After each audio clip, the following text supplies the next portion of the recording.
July 9th, 1944, right? You knew that he was coming. You had been asked about him. What did you think about the presence of Raoul Wallenberg coming to Budapest? Well, first they asked us, we are intending, Foreign Office cabled us, we are intending to send Raoul Wallenberg to Budapest in this humanitarian mission. We didn't know the background then about the negotiations in Stockholm between the American Embassy and the Jewish World Congress on one hand and the Foreign Office. But we only got the message, we are intending to send Raoul Wallenberg. We want your comments. And I said to the ambassador, of course, this couldn't be better because I know him and I know he's the right man.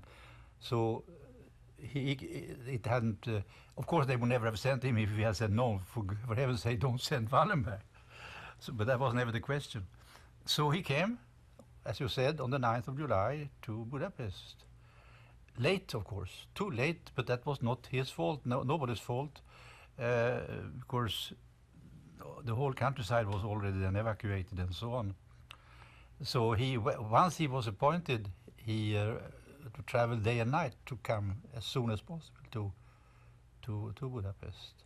And then he saw all this activity around and said, what are you doing here? And I briefed him, I gave him sort of a description of what we are doing. And he saw the documents, and that is typical for him with his inventiveness, that he more or less on the spot said, well, it's very good, but I think I have an idea, one could perhaps make them more spectacular, these certificates. The same reading as I had once upon a time invented myself, but now a document with the Swedish emblem, the Swedish coat of arms on it in blue and yellow colors, and with ambassador's signature and stamps and so on, made it more like an official document, an authentical Swedish passport in a way. So that was his the first action was to invent this. And I discovered there that he was a good negotiator. That was also came to use because he then started negotiate with the new government about these passports, and he got the approval of say 4,500 passports, and also the approval to have these people living in houses under our protection. That was his first actions, so to say. And was that his idea, also the safe houses? That was his, it was his idea, yes. It was, because you see, there were so many empty houses, because Jewish people had been living in their apartments, and then the first step was, of course, to put on the yellow star on your clothes, and the second that you could be identified, and then you have to be brought together in houses with the yellow star on it, and they have to leave their homes, you see, and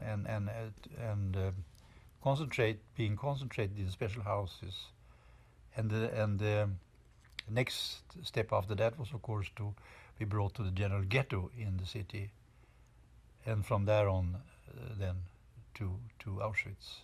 That was the sort of procedure, in a way. They had the informations from. I am sure that Raoul Wallenberg had that. There weren't so many of those railway stations. There were one or two only. I think I'm convinced that he, and I know that he had some people there who observed the situation and reported immediately to him. So that wasn't that Budapest isn't that a big city, so they could bicycling back to him or whatever, and it wasn't complicated. No. Were things like this done once a day, more than when he would go out? I mean, what kind of situation are we talking about when we talk about not simply saving people by giving them the passes, which are obviously very significant, but also going out and doing something, which was what was unusual when you and he went out, or he went out? Mm-hmm. Well, it was certainly a combination of all this, that first we had the protective passports. The people lodged in our houses. That's one thing. But once that was done, it was the question to try to save more people than that, and also to find if, by chance, some people with our passport had been deported or were on the way to be deported, you see. So that became a routine, in a way, to check on that when the train were leaving for Auschwitz, or the death marches later on, of course. So that was complementary to this first more or less organized sanction by the government and all that. That was one thing. The other thing was to try to ad hoc to help people who were on the way to be deported. And then comes, of course, the big rescue operation, which Raoul Wallenberg didn't perform himself, but indirectly through his presence. You see, it's also interesting with Raoul Wallenberg that, which is very well described by Levi in the first book, which appeared just after the war. He says something like that.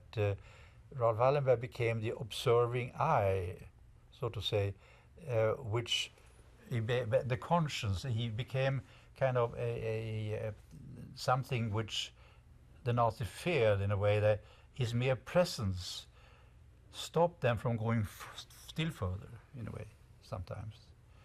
And an example of that is, of course, that when one of his collaborators, I don't think that Raoul Wallenberg was present himself, heard that the Hungarian Nazis were going to blow up the whole, so to say, international ghetto, that's our houses, in the air, in their desperation, because they couldn't deport any people any longer, because the city were just being encircled by the Russians.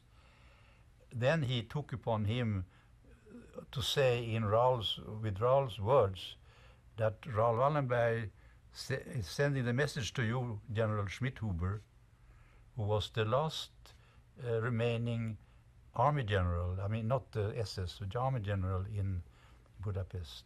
If you don't stop this action which the Hungarian Nazis are planning, I'll see to it that you will be hanged as a war criminal after the war. And then the general stopped this action. 70,000 people in the ghetto.